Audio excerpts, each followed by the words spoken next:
مقصد یہ ہے کہ یہاں ڈیلی سب سے جموں کشمیر کے اندر جو برننگ ایشو ہے legalization of all type of daily wager including ڈاک کنٹریکچوئل آنگن واڑی ورکر آشا ورکر ریبر کھیل جنگلات ٹرائبل ٹیچرز. تو ہم یہ سرکار سے بار بار گہار لگاتے ہیں کہ یہاں ان کی کوئی پالیسی فراہم کی جائے، لیکن ابھی تک سرکار نے کوئی بھی پالیسی نہیں بنائی. حالانکہ کمیٹی بھی کنسٹیٹیوٹ کی گئی، اس کے بعد بھی یہاں کشمیر میں بھی اور جموں میں بھی کافی پروٹیسٹ ہوئے. امپلائی جوائنٹ ایکشن کمیٹی نے بھی 11 فروری کو کشمیر میں بھی اور جموں میں بھی پروٹیسٹ کیا، لیکن ابھی تک جو ڈیلی ویجروں کا جو مسئلہ بھی ہے وہ بھی ریگولائزیشن نہیں ہوا. اور اس کے ساتھ جو لوگ ریٹائر ہو چکے ہیں، امپلائیز ریٹائر ہو چکے ہیں، ہم پچھلے دنوں میں 1-2 دن پہلے فائنینشیل کمشنر سے بھی ہماری ملاقات ہوئی.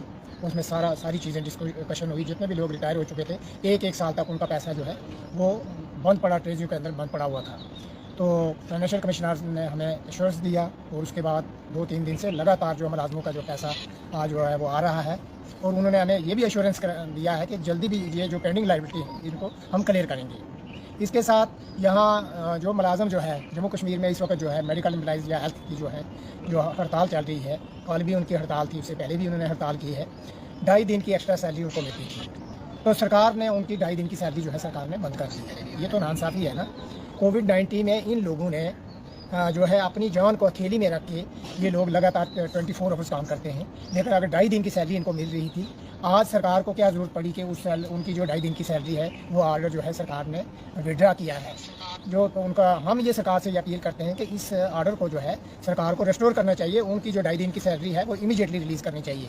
تو یہ جتنے مدعے ہیں جموں کشمیر کے اندر جو ہے کنٹریکٹر ٹیچرز ہیں یا لیکچررز ہیں، ان کو جو پچھلے کئی سالوں سے جو کام کر رہے تھے، تو سرکار نے کیا کیا 5/2019 کے بعد انہوں نے ان کو نکال دیا. آج ایک بار پھر سرکار نے کہا ہے کہ ہم ان لوگوں کو لگائیں گے. ہم یہ کہنا چاہتے ہیں کنٹریکچر چاہے وہ 10+2 لیکچرر ہیں یا کنٹریکچر ٹیچرز ہیں، کافی انہوں نے پروٹیسٹ کیا جموں کے اندر بھی اور کشمیر کے اندر بھی انہوں نے پروٹیسٹ کیا اپنے مقصد کے لیے کہ ہمیں ریگولائزیشن ہونی چاہیے. تو ہم یہ کہنا چاہتے ہیں کہ ملازموں کے جتنے مدعے ہیں یہ جینوئن اینڈ جسٹیفائی مدعے ہیں. سرکار کو یہاں کی جو سرکار ہے، چاہے LG ایڈمنسٹریشن ہے یا یہاں کی چنی ہوئی سرکار ہے، ان سے ہم اپیل کرتے ہیں کہ اس ایشو کو ریزالو کریں. اگر آپ ریزالو نہیں کرتے، آپ دیکھ لیجیے یہاں میڈیکل امپلائز جو ہیں، ہیلتھ کے امپلائز جو ہیں، ڈیلی ویجر جو ہے ہڑتال پر بیٹھا ہوا ہے. ہم سرکار سے اپیل کرتے ہیں اس ایشو کو ریزالو کریں. Thank you. جی آپ کا بہت بہت شکریہ.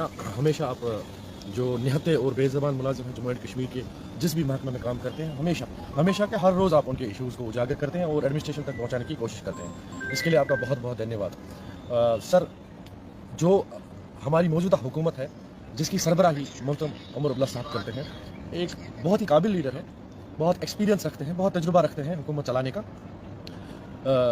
ان سے جو خاص کر جموں اینڈ کشمیر کی جو ورکنگ کلاس ہے، ٹھیک ہے، چاہے اس میں پرماننٹ اسٹیبلش کے ملازم ہیں، چاہے ڈیلی ریٹڈ ورکرز ہیں، ہر ایک انسان کو ان سے بہت زیادہ ایکسپیکٹیشنس ہیں، حد سے زیادہ ایکسپیکٹیشنس ہیں. ان کو لگتا ہے کہ جو عمر صاحب ہے، یہی ہمارے جو جتنے بھی مسئلے ہیں جو کئی سالوں سے صدیوں سے چلے آ رہے ہیں، ان مسئلوں پہ یہ کچھ نہ کچھ کریں گے. ہم ابھی بھی ایکسپیکٹ کرتے ہیں، چلو ان کے پاس ٹائم ہے، ہم امید رکھتے ہیں کہ یہ مسئلوں کو حل کریں گے.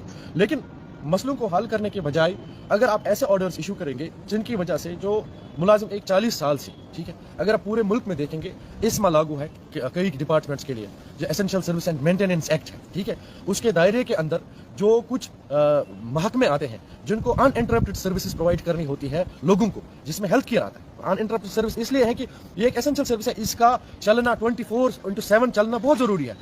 میں کل بات کر رہا تھا، اگر آپ ایک ہسپتال، ایک چھوٹے سے چھوٹے PSC کو بند کریں گے ایک بار، جہاں اس ایریا میں جہاں پہ بالکل پاپولیشن کم ہو، تو اس ایریا کا حال کیا ہوگا. اب جو بڑے بڑے جو آپ کے ہاسپٹلس ہیں جہاں پہ لوگوں کا بڑا ہجوم رش رہتا ہے، جہاں پہ ہزاروں میں پیشنٹس آتے ہیں، ٹھیک ہے، اگر آپ کے وہاں پہ یہ ہیلتھ ورکرز جو ہے اچھے سے کام نہیں کریں گے یا 24/7 اویلیبل نہیں رہیں گے، تو آپ سوچو کہ ہیلتھ کیئر جو سسٹم ہے اس کا حال کیا ہوگا. ایک مضبوط ملک کی پہچان ہی ہوتی ہے کہ اس کا ہیلتھ سیکٹر جو ہے مضبوط ہو، اس کا ایجوکیشن سیکٹر مضبوط ہو. اور ہیلتھ سیکٹر مضبوط کرنے کے لیے آپ کے پاس جو ہے مضبوط ہیلتھ ورکرز کا ہونا بہت لازمی ہے.